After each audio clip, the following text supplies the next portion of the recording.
Hello friends, मैं हूं चिरंजीत और आपका स्वागत है मेरे चैनल पे। पाइथन की सीरीज़ को हम आगे कंटिन्यू करेंगे। इससे पहले हम लोग सीखे बेसिक डेटा टाइप्स के ऊपर, जो है int, float, string and Boolean. आज हमारे इस एपिसोड में हम लोग सीखेंगे कुछ और डेटा टाइप्स के बारे में। आज जो डेटा टाइप्स के बारे में हम सीखेंगे वो है लिस्ट, ट्यूपल या टपल, डिक्ट, सेट। ये सारे डेटा टाइप्स एक्चुअली कलेक्शंस है। मतलब इसमें एक वेरिएबल में जब हम एक से ज़्यादा चीज़ें रख सकते हैं तो नॉर्मली हम उसको कलेक्शन कहते हैं। तो ये सारे कलेक्शन टाइप के डेटा टाइप्स हैं।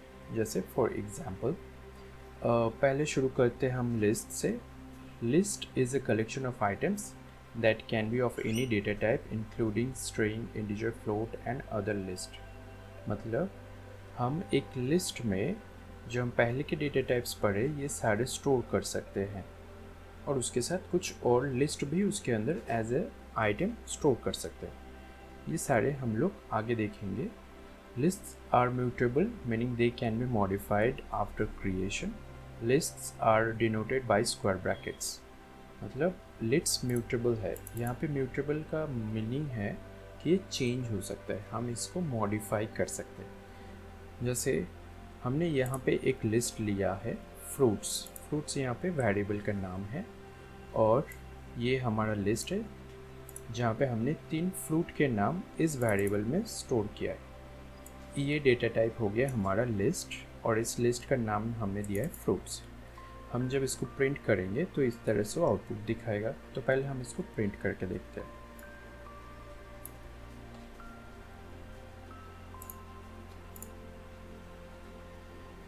ये आ गया हमारा output Apple, banana and cherry, जो भी हमारे यहाँ पे था। ठीक है, तो ये हमारा हो गया लिस्ट। हमने यहाँ पे डिफ़ाइन किया फर्स्ट टाइम, फिर हमने प्रिंट किया। अब आते इसके लिस्ट के ऊपर कुछ ऑपरेशंस के। हमने डिफ़ाइन तो कर दिया, अब इसमें कैसे नए आइटम और ऐड कर सकते या इसमें से हटा सकते हैं या एक्सेस कर सकते हैं वो देखेंगे। तो पहले हम आएंगे ऐड आइटम पे, हम कैसे ऐड कर सकते हैं। तो हम पहले इसको ऑफ करेंगे, सॉरी। नेक्स्ट है हमारा एंड। तो हम लिस्ट में कोई भी आइटम ऐड करते हैं एपेंड मेथड से। हमारा जो भी वेरिएबल है उसके बाद हमें एक डॉट देना है, उसके बाद हमें लिखना है append, then opening bracket and closing bracket के अंदर वो आइटम लिखना है। ये आइटम कुछ भी हो सकता है। मैंने यहाँ पे एक स्ट्रिंग लिया है क्योंकि फल का नाम हम लोग यूज़ कर रहे हैं तो ऑरेंज लिया है।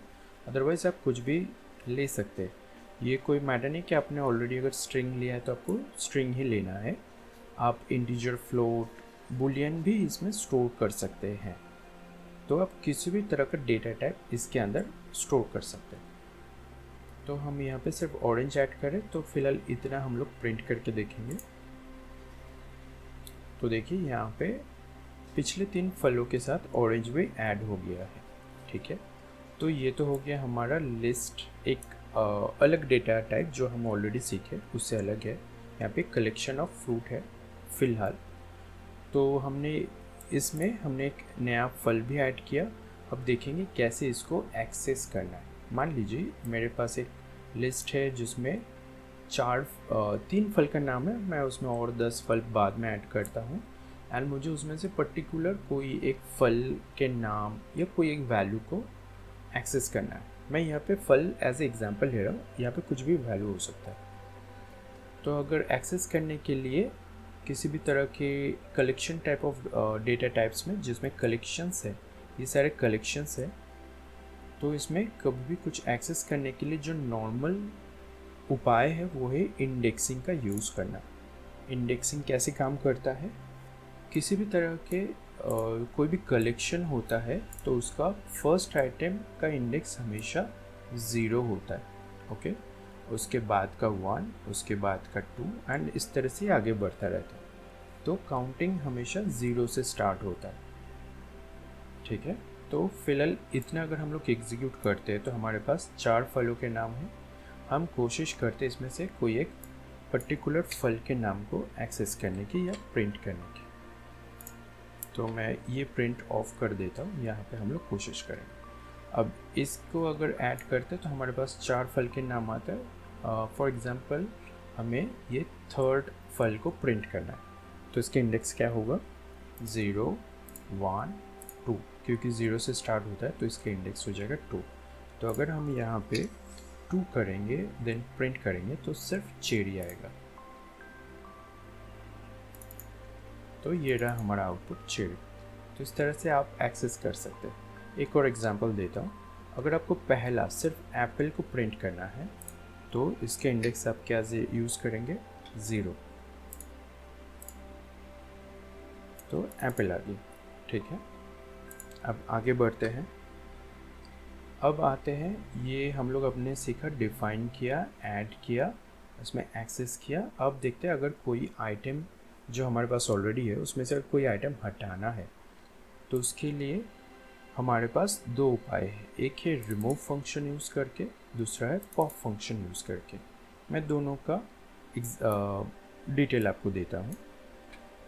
पहला है रिमूव। रिमूव कैसे काम करता है, इसमें आपको जो आइटम हटाना है वो उस आइटम को यहाँ पे लिखना है। यहाँ पे हमने स्ट्रिंग लिया तो पूरा स्ट्रिंग को लिखेंगे, अदरवाइज़ ये कोई नंबर होता तो हम नंबर लिख देते। तो जो भी हम यहाँ पे लिखेंगे वो उस आइटम को डिलीट कर देगा या रिमूव कर देगा। ठीक है, तो यहाँ पे बनाना है, मैं एप्पल को रिमूव करने की कोशिश करता हूँ। तो इसके बाद जो प्रिंट करेंगे उसमें एप्पल छोड़ के बाकी के फल प्रिंट होने चाहिए। तो ये आ गया हमारे फलों का लिस्ट, एप्पल छोड़कर बाकी के सारे फल आ गए। और दूसरा उपाय है रिमूव करने का, वो है पॉप यूज़ करके। पॉप में हम लोग क्या करते हैं, हम लोग इंडेक्स के वैल्यू देते हैं इसमें रिमूव करने के लिए। जैसे यहाँ तक अगर हम लोग एग्जीक्यूट करते हैं, अब तक आपको समझ में आ गया होगा, हमारे पास 4 फलों की लिस्ट होंगे। मैं एक और ऐड कर देता हूँ। फॉर एग्जाम्पल मैं सिर्फ एक फ्रूट लिखता हूँ, कोई नाम नहीं देता हूँ, मैं सिर्फ फ्रूट लिखता हूँ। ठीक है, तो हमारे पास ये भी एक फल हो गया, तो हमारे पास 5 हो जाएंगे इसको मिलाकर। ठीक है, हम लोग इसको प्रिंट कर देंगे। सॉरी, यहाँ पे नहीं, यहाँ पे प्रिंट कर देंगे तो हमारे पहला 5 फलों के नाम दिख जाएगा। उसके बाद हम लोग रिमूव करेंगे यहाँ से, फिर दोबारा प्रिंट करेंगे। ठीक है, तो मान लीजिए मुझे फ्रूट को हटाना है, तो इसके इंडेक्स वैल्यू क्या हो जाएगा 0 1 2 3, तो इसका वैल्यू हो जाएगा 3। तो हम यहाँ पे 3 देते हैं और फिर प्रिंट करते हैं। तो देख लीजिए, पहले हाल में हमारे पास थे 5 फल जिसमें से फ्रूट था, और पॉप यूज़ करके जब रिमूव किए तो हमारे पास 4 फल हो गए। ठीक है, तो ये फ़र्क याद रखिएगा, अगर आप रिमूव यूज़ करते तो इसमें आपको आइटम लिखना होता है और पॉप में आइटम का इंडेक्स लिखना होता है। ओके, उम्मीद है आपको समझ में आ रहा होगा। हाँ फ्रेंड्स, अगर आप में से किसी को भी कोई भी सवाल हो मेरे एपिसोड्स के बारे में, अगर आपको कुछ भी समझ में ना आ रहा हो, आप प्लीज़ कमेंट कीजिए, मैं ज़रूर आपको रिस्पॉन्स करूँगा। तो आगे बढ़ते हैं नेक्स्ट डेटा टाइप की ओर।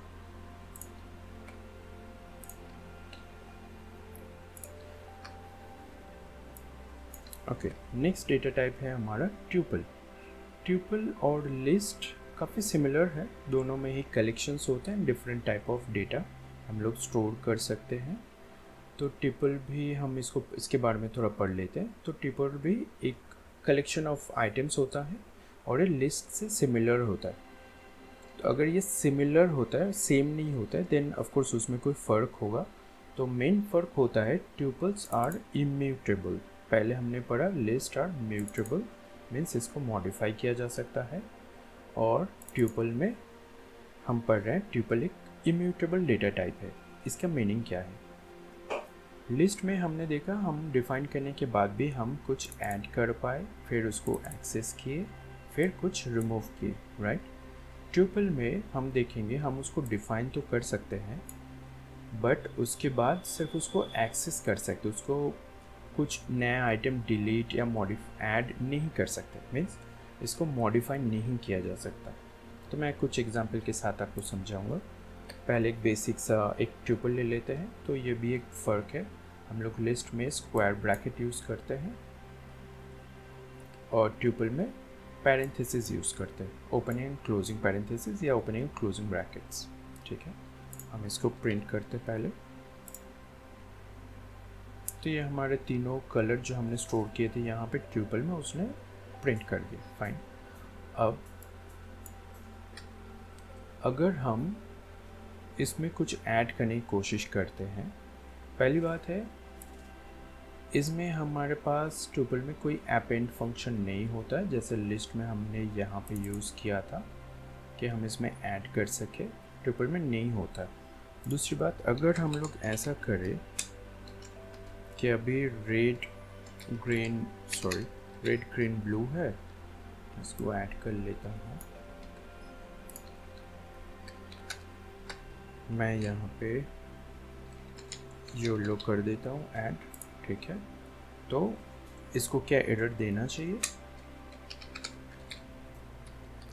चलिए इसको प्रिंट करते हैं, फिर देखते हैं क्या रिजल्ट आता है। देखिए दोनों ही आ गया। ठीक है, हमने जब फर्स्ट टाइम यहाँ पे डिफाइन किया था तो भी सही से आ गया, जब यहाँ पे किया नया आइटम तो भी आ गया। तो आपके मन में आ सकते ही तो ऐड हो गया, बट नहीं, एक्चुअली ये ऐड नहीं हुआ। जब भी हम लोग दोबारा इस तरह से कुछ इसमें डायरेक्टली स्टोर करने की कोशिश करते हैं तो एक्चुअली ये एरर तो देता नहीं, ये सही है, बट पिछला जो उसका डेटा टाइप्स था वो पूरा डिस्ट्रॉय करके एक नया क्रिएट करता है। इसलिए इसमें कोई अपेंड या इस तरह का कोई सिमिलर फंक्शन नहीं होता है नए आइटम को ऐड करने के लिए।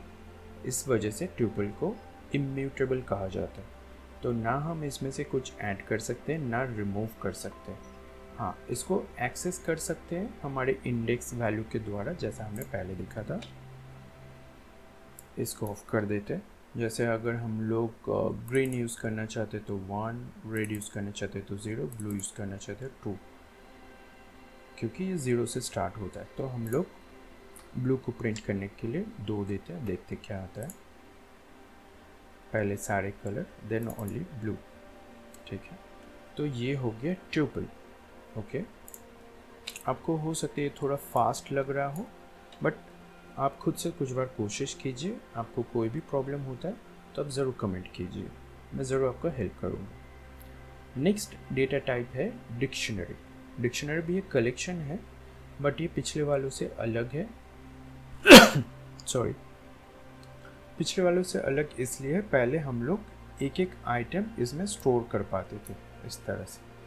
डिक्शनरी में क्या होता है, हम लोग ऑलवेज की वैल्यू पेयर में रखते हैं, जैसे कि इसका नाम में बताया जा रहा है डिक्शनरी। नॉर्मली डिक्शनरी क्या होता है, हमारे पास एक किताब होता है जिसमें कोई वर्ड और उसका मीनिंग होता है, मतलब हमेशा उसके इन्फॉर्मेशन पेयर में होता है। अब कभी भी किसी भी डिक्शनरी में नहीं देखेंगे कि सिर्फ वर्ड है मीनिंग नहीं है, या फिर सिर्फ मीनिंग है वर्ड नहीं, राइट। तो उसमें जैसे एक वर्ड होता है और उसके अगेंस्ट में एक मीनिंग लिखा हुआ होता है, उसको डिक्शनरी कहते हैं, राइट। तो पाइथन में भी एक डेटा टाइप है डिक्शनरी नाम का, जिसमें इस तरह से लिखा जाता है। तो फिलहाल के लिए मान लीजिए ये आपका वो वर्ड है, ये उसका मीनिंग है, बट यहाँ पे एक्चुअली इसको क्या कहा जाता है, ये हो गया की और ये हो गया उस की का वैल्यू। ओके, तो और ऑलवेज इसके डेटा इस तरह के पेयर में होता है, और ये पेयर सेपरेट होता है कोलन से। तो की और वैल्यू ऑलवेज कोलन से सेपरेट होता है, और ये हो गया एक पेयर, ये हो गया दूसरा पेयर। इस तरह से की वैल्यू पेयर में ऑलवेज डेटा हमें स्टोर करना होता है डिक्शनरी में। ओके, तो इसके एग्जांपल देखेंगे हम।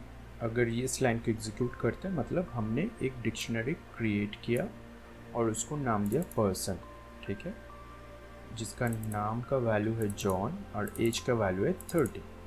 अगर हम इसको पूरा प्रिंट करेंगे तो ऐसा आउटपुट आएगा पूरा डिक्शनरी का। ओके, नाउ हम लोग सीखते हैं कि इसमें नया वैल्यू कैसे ऐड करें। मान लीजिए इसमें नेम है, एज है, तो हम यहाँ पे एक शहर ऐड करने की कोशिश कर रहे हैं, फिर दोबारा इसको प्रिंट करेंगे। ओके, तो सिटी न्यूयॉर्क, यहाँ पे फर्स्ट सेकेंड टाइम में देखिए सिटी और उसका वैल्यू न्यूयॉर्क। तो हम लोग इस तरह से ऐड कर सकते हैं। पहले एक स्क्वायर ब्रैकेट लेंगे, उसमें एक वैल्यू डालेंगे, मीन्स कोई एक स्ट्रिंग नंबर कुछ डाल सकते हैं। जिसमें ये जो आप लिखेंगे इस ब्रैकेट के अंदर ये हो जाएगा आपका की, और इक्वल के बाद जो आप लिखेंगे ये हो जाएगा उस की का वैल्यू। ठीक है, तो इस तरह से आप की वैल्यू पेयर क्रिएट कर सकते हैं। और भी उपाय है, फॉर एग्जाम्पल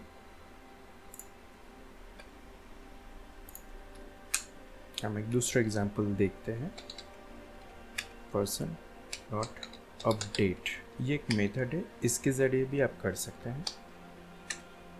अपडेट, ये ब्रैकेट ओपन क्लोज, और उसके बाद ये डिक्शनरी जो हम लोग शुरू और ख़त्म करें, यानी ओपन और क्लोज करें, वो ब्रैकेट भी देंगे। कुछ सिंपल तरीके से एक लाइन में करके दिखाता हूँ। ठीक है, ओके, एज हो गया, नेम हो गया, एम्प्लॉयड, इसका वैल्यू मैं देता हूँ यस, मतलब ये एम्प्लॉयड है कि नहीं। ठीक है, अपडेट फंक्शन का एक चीज़ आपको बता दूँ, जब भी आप यहाँ पे कोई की लिखेंगे, वो की अगर ऑलरेडी इसमें एग्जिस्ट नहीं है तो ये नया ऐड हो जाएगा, और अगर ऑलरेडी एग्जिस्ट है तो उसका वैल्यू रिप्लेस हो जाएगा। ठीक है, फिलहाल हम सिर्फ इसको प्रिंट करते हैं। तो यहाँ पे देखिए सिटी इक्वल, इसका वैल्यू अगर न्यूयॉर्क, इस लाइन की वजह से, और यहाँ पे हमने एम्प्लॉयड ऐड किया था तो उसका भी वैल्यू आ गया। ठीक है, अब नेक्स्ट लाइन में मैं अगर सेम चीज़ करूँ, ऑलरेडी हमारे इस लाइन तक एम्प्लॉयड वाला की ऐड हो चुका है। मैं अगर दोबारा यहाँ पे करूँ नो, देन प्रिंट करूँ,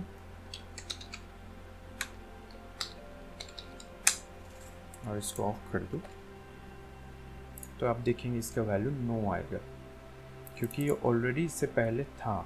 तो इसके जो वैल्यू था, की रिप्लेस नहीं होता है, सेम की होने पे वैल्यू ज़रूर रिप्लेस हो जाता है। ओके, ये हो गया हमारे कुछ ऑपरेशन जिससे पहले हम लोगों ने ऐड किया। ओके, अब आते हैं इसको एक्सेस कैसे करना है। पर्टिकुलर कुछ अगर आपको वैल्यू चाहिए, मान लीजिए उसका नाम क्या है, एज क्या है, तो डिक्शनरी इसमें बहुत इजी होता है मेरे हिसाब से बाकी कलेक्शंस के मुकाबले।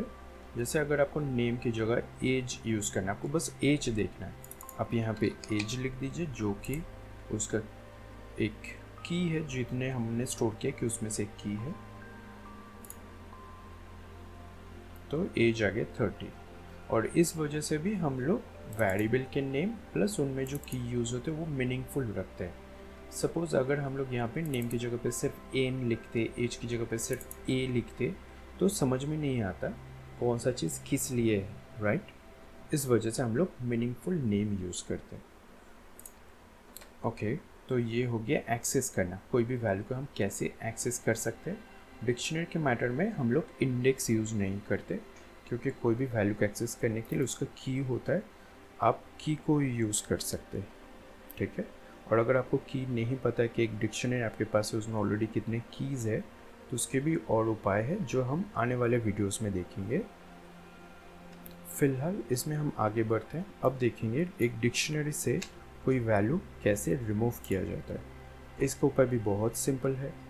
पहले आपको लिखना है डेल, जो डिलीट का शॉर्ट फॉर्म है, स्पेस, देन आपको वेरिएबल या डिक्शनरी का नाम, देन स्क्वायर ब्रैकेट में वो की डालना है जो आप रिमूव करना चाहते हैं। मैं एज की जगह पे मैं यहाँ पे सिटी दे देता हूँ, तो सिटी को रिमूव कर देगा और बाकी चीज़ें देगा। ओके, और एक और एग्जांपल के लिए मैं यहाँ पे नेम दे देता हूँ, तो नेम छोड़ के बाकी हर चीज़ को दिखाएगा, नेम रिमूव हो जाएगा। ठीक है, तो ये हो गया डिक्शनरी। ये सारे डेटा टाइप्स हमारे बहुत काम आते हैं जब हम एक्चुअल में किसी प्रोजेक्ट पे काम करते हैं। ये आने वाले समय में आपको रियलाइज़ होगा। आगे बढ़ते हैं हमारे आखिरी डेटा टाइप्स आज के लिए, जो है सेट्स। सेट्स भी एक कलेक्शन है जो लिस्ट और टपल की तरह है, जिसमें भी अलग अलग वैल्यू रहते हैं। इसमें कोई की वैल्यू पेयर नहीं होता है। ये हमारा एक एग्जाम्पल है एक सेट का। इसमें ब्रैकेट अलग होता है। और क्या फ़र्क होता है बाकी लिस्ट और टपल्स के मुकाबले? लिस्ट में हम लोग डुप्लीकेट स्टोर कर सकते हैं। फॉर एग्ज़ाम्पल, अगर ये लिस्ट है, हमारा यहाँ पे फ्रूट है, हम एक और फ्रूट यहाँ पे या फिर एक और एप्पल इसमें ऐड कर सकते हैं एंड उसको प्रिंट करेगा बगैर किसी प्रॉब्लम का। 2 एप्पल ये, राइट। सेम अगर हम लोग ट्यूपल में जाते हैं, ट्यूपल में भी एक डुप्लीकेट ऐड करते हैं कि रेड ऑलरेडी है, मैं फिर से रेड यूज़ कर रहा हूँ, तो भी ये कोई प्रॉब्लम नहीं देगा। मीन्स लिस्ट और टपल्स में हम लोग डुप्लीकेट वैल्यू रख सकते हैं। ओके, डिक्शनरी के मैटर में मैं बोल दूँ, डिक्शनरी में डुप्लीकेट की नहीं हो सकता, डुप्लीकेट वैल्यू ज़रूर हो सकता है। ओके, अच्छा, एक और बार याद दिला दूँ, मैं यहाँ पे कुछ नेम ले रहा हूँ, फल के नाम, कलर के नाम। ज़रूरी नहीं आपको स्ट्रिंग ही लेना है, आप कुछ भी ले सकते हैं, इंटीजर और फ्लोट भी ले सकते हैं, कोई दिक्कत नहीं होगा।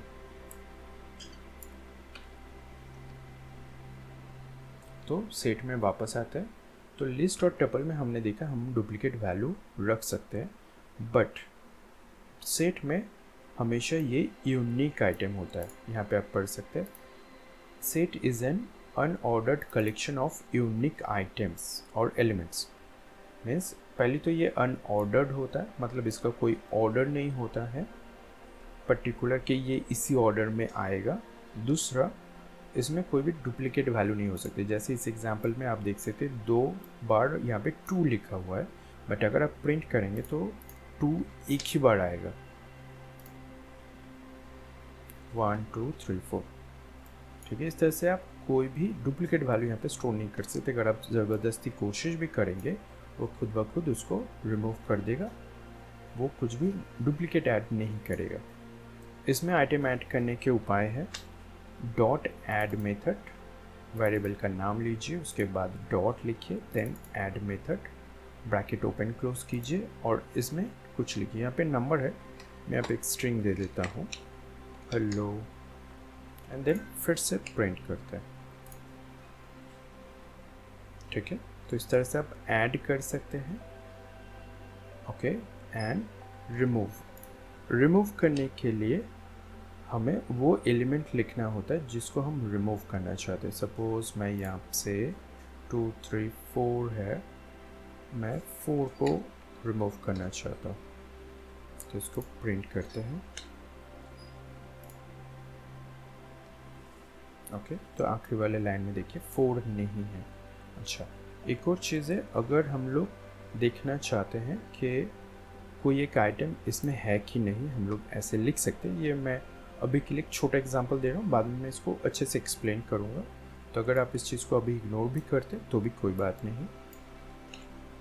3 इन नंबर, तो यहाँ पे 3 है, तो इसका वैल्यू ये ट्रू देगा, आखिरी लाइन में ट्रू आ रहा है। ठीक है, अच्छा, इसमें एक अजीब बात यह है, आपको अजीब लग सकता है कि सेट में ना ही हम इंडेक्स यूज़ कर सकते हैं इसके आइटम को एक्सेस करने के लिए, ना इसमें कोई की है, मतलब ये की वैल्यू पेयर में भी नहीं है, तो कोई की यूज़ नहीं कर सकते और ना ही इंडेक्स यूज़ कर सकते। तो आपके मन में सवाल आ सकता है, तो अगर इसमें से कोई पर्टिकुलर एक आइटम मुझे यूज़ करना है तो मैं कैसे यूज़ करूँ? तो इसका जवाब है, हम इसको लूप में या आइटरेशन करके हम इसमें से इंडिविजुअल वैल्यूज़ को एक्सेस कर सकते हैं। ठीक है, और लूप के बारे में हम सीखेंगे आने वाले वीडियोज़ में। इस एपिसोड के लिए इतना ही। Thanks for watching my videos.